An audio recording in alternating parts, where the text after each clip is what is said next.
Hello বন্ধুরা, আমার সহজ রান্নাঘরে আপনাদের স্বাগতম। আমি আজকে আপনাদেরকে দেখাবো যে গরুর খাঁটি দুধের কি করে পায়েস তৈরি করতে হয় তার রেসিপিটি।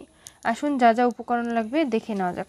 আমি এখানে হাফ কেজি দুধ নিয়েছি, গরুর খাঁটি দুধ। আর এখানে নিয়ে নিয়েছি হাফ কাপ পরিমাণে আতপ চাল। আপনারা চাইলে বাসমতি চালও ব্যবহার করতে পারবেন, যে কোনো আতপ চাল যেটা আপনাদের ভালো মনে হবে। আর এখানে নিয়ে নিয়েছি 1 কাপ পরিমাণে চিনি, কয়েকটা তেজপাতা আর কয়েকটা ছোটো এলাচ নিয়ে নিয়েছি।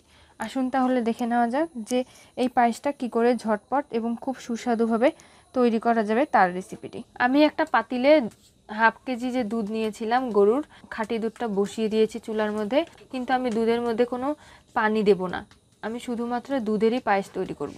আমি হাফ কেজি দুধটাকে একটু ঘন করে নেব, তাই দুধটা আমি জাল করে নিচ্ছি।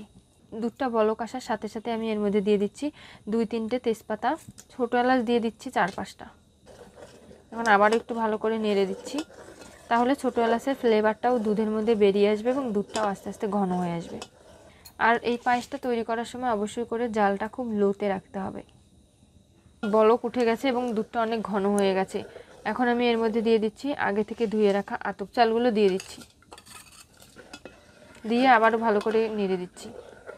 এই পায়েসটা তৈরি করার সময় আপনাদেরকে অবশ্যই মনে রাখতে হবে যে একটু পরপর নেড়ে দিতে হবে, তা না হলে দলা পাকিয়ে যাবে। আমি যে চালটা দিয়ে দিলাম এখনই, সেই চালটাকে লো জালে এটাকে সেদ্ধ করে নিতে হবে দুধের মধ্যেই। আর এইভাবে একটু পরপর নেড়ে নেড়ে দিতে হবে, যাতে করে দলা পাকিয়ে না যায়, নিচে লেগে না যায়। আপনারা দেখতেই পাচ্ছেন আমার চালটা সেদ্ধ হয়ে অনেকটাই ঘন হয়ে গেছে। এখন আমি এর মধ্যে দিয়ে দিচ্ছি চিনিগুলো। চিনিটা দিয়ে আবারও ভালো করে মিশিয়ে ফুটিয়ে নিচ্ছি।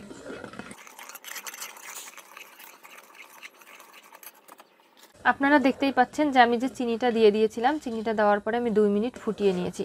আমার পায়েসটা এইরকম ভারী হয়েছে, হালকা পরিমাণে দুধ রয়েছে। এখন আমি এটাকে একটা পাত্রের মধ্যে নামিয়ে নেব, তাহলে পায়েসটা যত ঠান্ডা হবে, যেহেতু আতপ চাল, ততই কিন্তু অনেকটাই ভারী হয়ে যাবে আরও বেশি।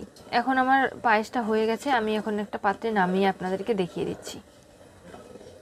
আপনারা দেখতেই পাচ্ছেন যে আমি খাঁটি দুধের যে পায়েস রান্নার রেসিপিটি দেখিয়েছিলাম, সেটি খুবই সুন্দর হয়েছে দেখতে এবং এটা খেতেও কিন্তু খুব সুস্বাদু। এর মধ্যে কোনো পানি ব্যবহার করিনি আমি, শুধু দুধের মধ্যে পায়েস, তার জন্য আরও টেস্টটা বেশি ভালো হয়। আর এর ঘ্রাণটাও অনেক সুন্দর হয় ছোটো এলাচ দেওয়ার কারণে।